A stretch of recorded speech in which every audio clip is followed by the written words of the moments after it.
ဒီနေ့ကတော့ဖြိုးကအရန်စားလို့ကောင်းတဲ့ကြက်ဥပူတင်ကြောက်ကြော်လုံနီလေးကိုမျှဝေပေးလိုက်ပါရဲ့ဖြိုးဘလော့လေးကိုအဆုံးထိကြည့်ပေးကြပါဦးနော်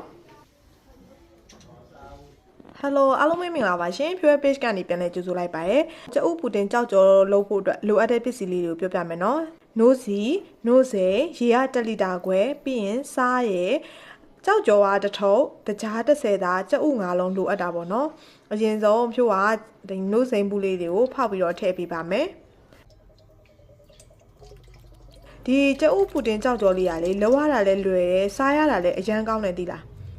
နိုးစိမ်ပြီးလို့ရှင်တော့ဖြိုးနိုးစီကိုတပူးကိုလည်းအခုလိုပဲဖောက်ထည့်လိုက်ပါမယ်ဟဲ့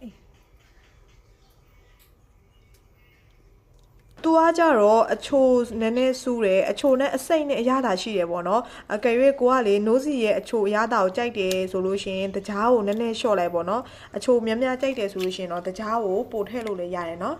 ကဲပြီးရင်ကြက်ဥ9လုံးဖောက်ထည့်လိုက်ပါမယ်ပြီးရင်တော့သူတို့ကိုဖြိုးလို့နှံ့အောင်မှွေပေးရပါမယ်ကဲမှွေပြောလို့ရှိရင်တော့စားကိုကြတော့ဖြိုးလို့နည်းနည်းလေးပဲထည့်မယ်နော်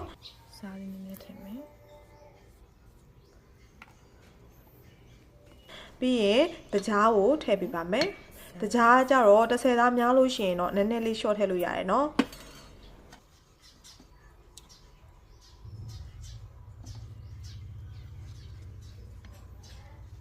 သူတို့တကြားလေးပျော်အောင်လို့ဖြိုးနှံ့အောင်လို့မှွေပေးပါမယ်။မှွေပြီးသွားလို့ရှိရင်တော့ဖြိုးကြောက်ကြော်ထုတ်ကိုဖောက်ထည့်ပေးပါမယ်။ကြောက်ကြော်ကကြတော့ဖြိုးက25g ထုတ်ကိုသုံးထားပါတယ်။ကြောက်ကြော်ကကြတော့ကိုနှစ်သက်တဲ့ကြောက်ကြော်ထုတ်ကိုသုံးလို့ရတယ်နော်။ပြီးရင်တော့ဖြိုးသူတို့နှံ့အောင်လို့ဆက်ပြီးတော့မှွေပေးပါမယ်။ဒီကြောက်ကြော်မှုန့်လေးတွေအခဲအစီလေးမကြံတဲ့အထိကိုဖြိုးတို့နှံ့အောင်မှွေပေးရပါမယ်။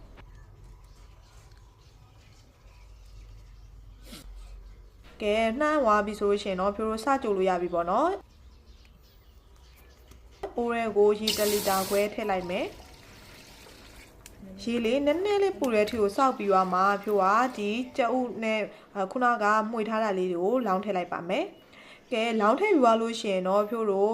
အဆက်မပြတ်ဆက်တိုက်မှွေပေးရမှာပေါ့နော်မဟုတ်လို့ရှိရင်အထဲမှာဟိုခဲသွားတာတွေကတ်သွားတာတွေဖြစ်နိုင်တဲ့အတွက်ကြောင့်မလို့ဖြိုးတို့ဒါဆက်တိုက်ပဲမှွေပေးရပါမယ်မှွေရမယ့်အချိန်ကတော့ဖြိုးတို့အနည်းဆုံးမိနစ်40ပေါ့နော်40လောက်ထိကတော့ဖြိုးကတော့မှွေပေးပါတယ်ကဲပထမဆုံးအကြည်ကနေပြီးတော့အခုမှွေရင်းနဲ့အချိန်နည်းငယ်ကြာလာတဲ့အခါအခုလိုအမြင်လေးတွေနဲ့လေချစ်စရာလေးဖြစ်လာပြီပေါ့နော်ကဲမိနစ်40လောက်ရောက်တဲ့အချိန်ဒီမှာအိုးလေးအနားလေးကိုကြည့်တာနဲ့တိတာတယ်ပေါ့နော်အကတ်နေပြီဒါကြောက်ကြောရပြီပေါ့နော်ကဲအဲ့ဒါဆိုလို့ရှိရင်တော့ဖြိုးတို့ဘန်းတစ်ခုတည်းကိုလောင်းထည့်ထားပေးပါတော့မယ်ဒီကြက်ဥပူတင်ကြောက်ကြော်လေးကလေဖြိုးမွေးနေတော့လုတ်ပြီးတော့ကျွေးခဲ့တာလေးပေါ့နော်ဘလော့တော့အခုမှတင်ပေးလိုက်ရတာပါအရင်လဲစားကောင်းတယ်ကလေးလူကြီးတော်တော်ကြိုက်ကြတယ်ဒီလား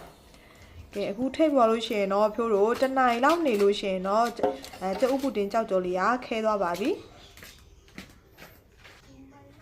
အရင်လဲစားလို့ကောင်းလို့ like လုပ်စားကြည့်ကြအောင်နော်ကဲဖြိုးဘလော့ဒီမှာပဲရလိုက်ပါတော့မယ်နောက်ဘလော့တွေကြရင်ပြန်ဆုံကြမယ်နော်တတာ